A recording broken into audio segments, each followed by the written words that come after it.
Для изготовления горячего ножа нам понадобится старый компьютерный блок рабочий с исправным напряжением 5 вольт и 12.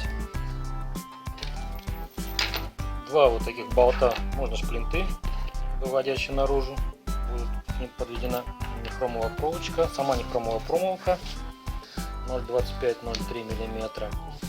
Рассчитал расстояние, что она будет работать на 5 вольтах. Это примерно 11 сантиметров длина, чтобы она накаливалась. Можно взять потолще проволоку, но то надо будет подводить 12 вольт и рассчитывать соответствующее напряжение, толщину нехромовой проволоки. Изолирующие прокладочки вырезал вот такие вот с автомобильной камеры.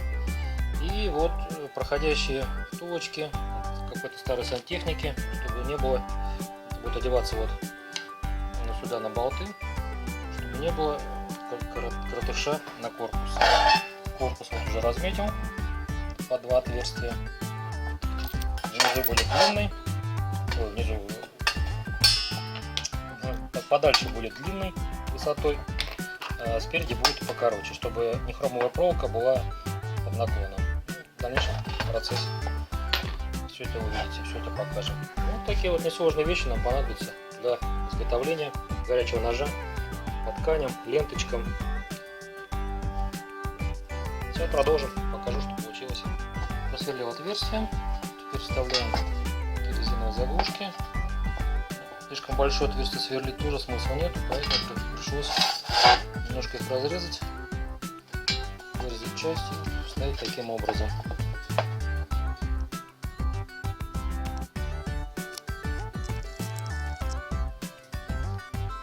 Продолжаем работу. Такой вот промежуточный результат у нас. Один поставил длинный. Сейчас сюда будет второй короткий.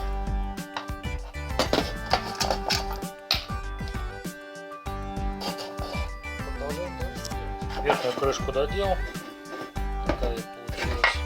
Контакты вот выход. Вот. Сейчас наша задача прозвонить, чтобы они на корпус. Вся эта затея с изоляцией была нормально.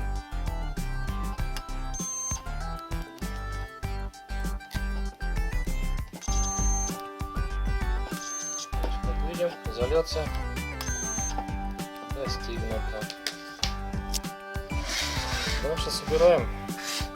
Здесь вот это все срезать надо будет.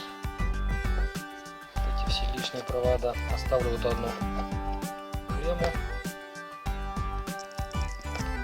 У нее будет и 5, и 12 вольт. В дальнейшем это запас будет переделка на двухрежимный. То есть нить будет помощнее, будет от 12 вольт работать и в слабом режиме 5 вольтная.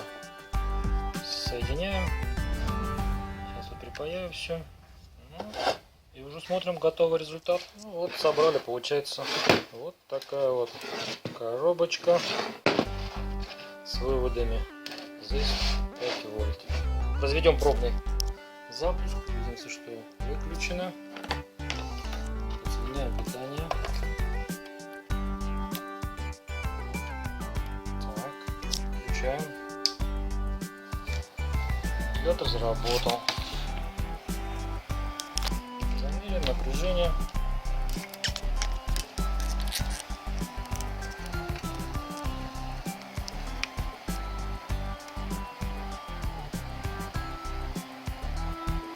Как видим, 5 вольт. Все. Нехром ниточку намотать и можно резать. Продолжаем. Ну вот, в принципе, горячий нож готов. Ничего сложного. Хотя такие вещи в интернете продают 4 по 5 тысяч. То есть принцип действия сейчас я покажу. Ставится наклоном к себе. Все это дело. Стоит ниточка нехромовая. Соблюдаем меры безопасности. Включаем. Как видим, нить раскалилась. Теперь аккуратненько, где нам надо, отрезаем ленточку. Соответственно, края у ленты плавятся, и она режется спокойно. Надо, под углом режем.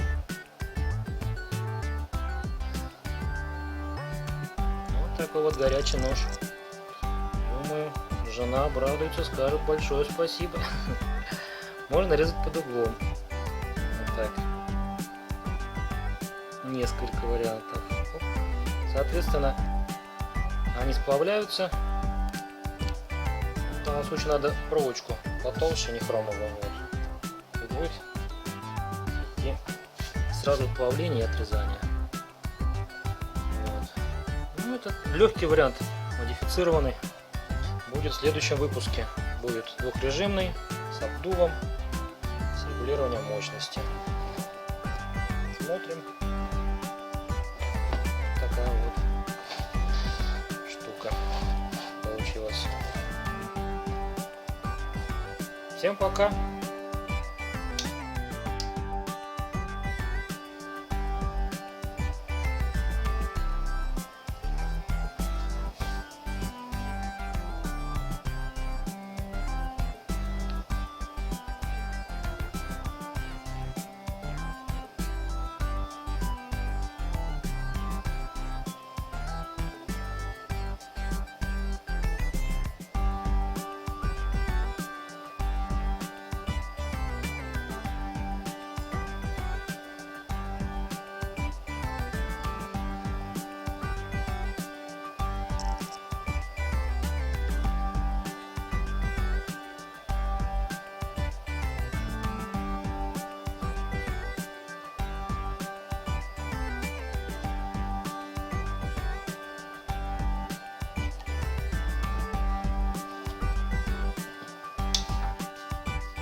В процессе эксплуатации выявилась еще одна особенность: блок скользил, поэтому пришлось взять такие вот пятачки, отклеил от старого системного блока, приклеил, зачистил.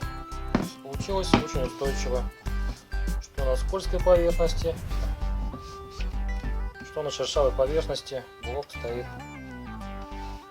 отлично.